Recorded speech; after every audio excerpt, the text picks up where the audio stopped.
तो स्वामी जी महाराज, जी आप पूरी दुनिया में घूमते हो और आर्य समाज के भी हम देखते हैं सभी की कार्यक्रम अलग अलग तरह के होते हैं। ये महापुरुषों को लेकर, ये राष्ट्र को लेकर, ये युवाओं को लेकर, ये महिलाओं को लेकर और जी देश के जितने वीर हैं उनकी गाथाओं को लेकर। कहीं आर्य वीरों को कैंप लगते हैं। मतलब एक मनुष्य बनाने के कार्य अनेक किए जाते हैं। आजकल एक चलन आया, हमने देखा अभी करीब से आर्य समाजों के अंदर, कुछ स्तर पे देखे, ज्यादा नहीं अभी। जैसे पहले तो जैसे पौराणिक लोग ही करते थे, श्री राम कथाएं, श्री कृष्ण कथाएं, हनुमंत कथाएं। जबकि आर्य समाज तो महापुरुषों का लगातार, तो आर्य समाज को क्या जरूरत पड़ी कि ऐसे स्पेशल ऐसा कुछ करना पड़ा। और देखा है अनेकों बार, आप भी देखते होंगे, आप स्वीकार करोगे शायद अगर आपने देखा है जी तो वहां पर आर्य समाज जो एक सैद्धांतिक संस्था है, कहीं सिद्धांत देखने को मिलता नहीं है। क्या कहना चाहेंगे स्वामी? केवल राम कथा ही नहीं हो रही, वैदिक राम कथा हो रही है। अच्छा, उसमें भी भेद डाल दिया। इसमें भेद डाल दिया। उनसे ये पूछो जी, कि वेद पहले या राम पहले? भेद पहले। वेद में क्या राम का वर्णन है? वेद में कोई इतिहास है क्या? नहीं, वो तो नहीं। तो फिर वैदिक राम कथा कैसे हो जाएगी? जी। राम खुद वेद को लेकर के चले हैं। वेद तो का नाम में नाम में घालमेल है पूरा की पूरा। ठीक है, ठीक। आप जो ना शुद्ध राम कथा कीजिए, जी वैदिक राम कथा क्यों कर रहे हो आप? जी जी दूसरी बात मैं कहना चाहता हूं कि कहीं ना कहीं हम लोग भटक रहे हैं आज। जी जिस आर्य समाज के कंधे पर वेद के प्रचार की जिम्मेदारी थी, जी राष्ट्र निर्माण का दायित्व जिन कंधों पर था, जी जी जी वो कंधे कहीं ना कहीं आज अपनी जिम्मेदारी से भाग रहे हैं। जी दुनिया में केवल एक आर्य समाज का मंच है जहां वेद की बात होती है। जी दुनिया के तमाम पंथ और लोग तो केवल पुराणों तक सिमट करके रह गए, जी जी वेदांत तक सिमट करके रह गए। जी जी आज भी कहीं वेद की बात होती है तो आर्य समाज के मंच से होती है। आर्य समाज ने वेदों को जीवंत रखा है, और यदि आर्य समाज के मंचों से कथाएं होने लग गई जी तो वेद का प्रचार कहां होगा? जी जी और दूसरी बात मैं ये कहना चाहता हूं कि आर्य समाज महापुरुषों के सम्मान का विरोधी नहीं है। जी जी सबसे बड़ा सम्मान महर्षि दयानंद सरस्वती ने महापुरुषों को दिया। योगेश्वर कृष्ण के बारे में कहा वो आप्त पुरुष, तो उन्होंने जन्म से लेकर के मृत्यु पर्यंत कोई निंदित कर्म नहीं किया। जी आज तो लोग उनको छलिया बता रहे हैं, लंपट बता रहे हैं, लड़कियों के कपड़े उठाने वाले चोर बता रहे हैं लोग कृष्ण को, छवि को बिगाड़ रहे हैं। लेकिन आर्य समाज ने महापुरुषों का सम्मान किया, उनके निश्चल छवि को समाज के सामने प्रस्तुत किया है। जी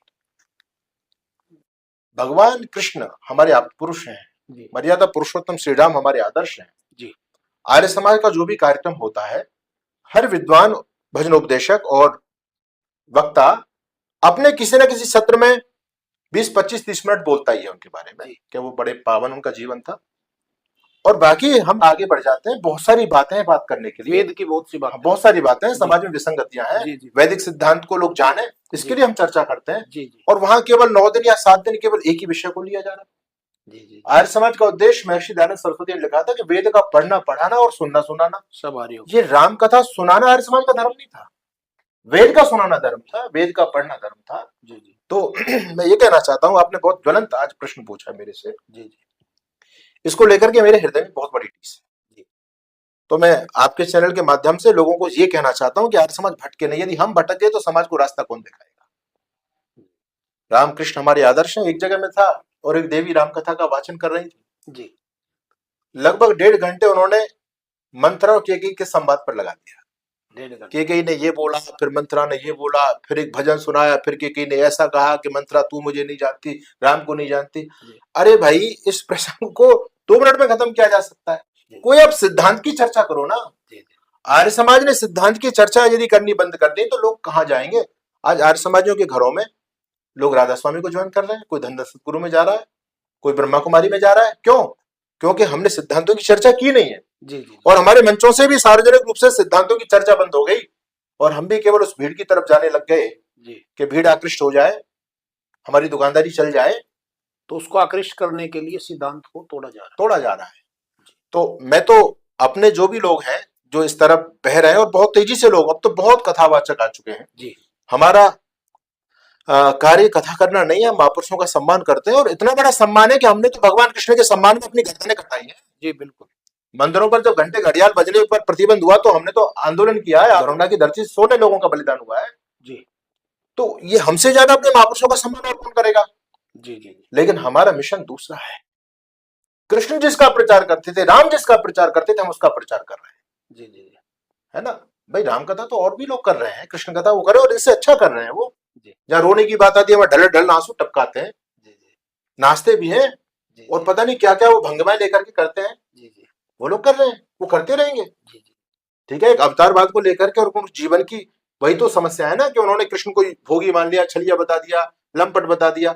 इन बातों को तुम स्पष्टीकरण आधे घंटे में कर सकते हैं। जी जी उसके लिए हम 7 दिन और इतना बड़ी आर्य समाज का पूरा सामर्थ्य उसके लिए लगाएं। कथा हो रही है जी, है ना, तो हम कृष्ण का सही स्वरूप बताएंगे, तो कृष्ण के सही स्वरूप को लोग भी समझते हैं। और जो आज आरोप लगाए गए योगेश्वर श्री कृष्ण के जीवन पर, आज बुद्धिमान व्यक्ति उनको नकार रहे हैं, बोले कृष्ण का स्वरूप नहीं हो सकता है, जी, जी, उनके चरित्र के साथ छेड़खानी है।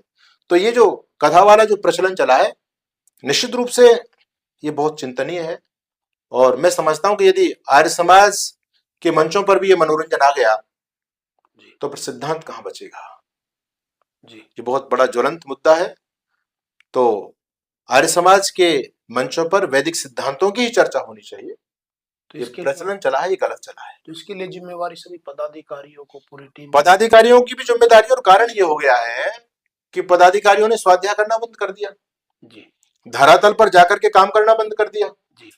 अब वो स्वाध्याय करते नहीं है और धरातल पर काम करते नहीं है, तो लोग जुड़ेंगे कैसे जी।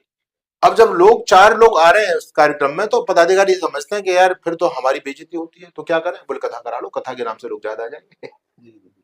तो ये कोई मानक हो गया क्या? कल को कथा में नहीं आएंगे तो क्या आप लड़की नचाना शुरू कर दोगे मंच पर? जी जी। तो मैं तो उन पदाधिकारियों को भी दोष देता हूं, मानता हूं उनका भी दोष है कि उन्होंने ऋषि दयानंद को पढ़ा नहीं है, उन्होंने ऋषि दयानंद को समझा नहीं है।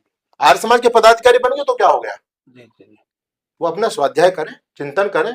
तो निश्चित रूप से आज मैं जो विरोध कर रहा हूं, लोग मेरे खिलाफ होते हैं कि जी आपको क्या मतलब, लेकिन मैं ऋषि दयानंद का मिशनरी प्रचारक हूं जी। आर्य समाज मेरी माँ है जी, और आर्य समाज में कोई अवैधानिक गतिविधि चलेगी तो उस पर बोलना सच्चिदानंद का धर्म है जी, चाहे लोग बुरा माने चाहे भला माने। कहीं सिद्धांत से छेड़छाड़ होगी, हाँ, तो हम बोलेंगे, राय खुलकर सामने आएगी। बिल्कुल बिल्कुल, कभी ना रुके थे ना रुकेंगे। हाँ।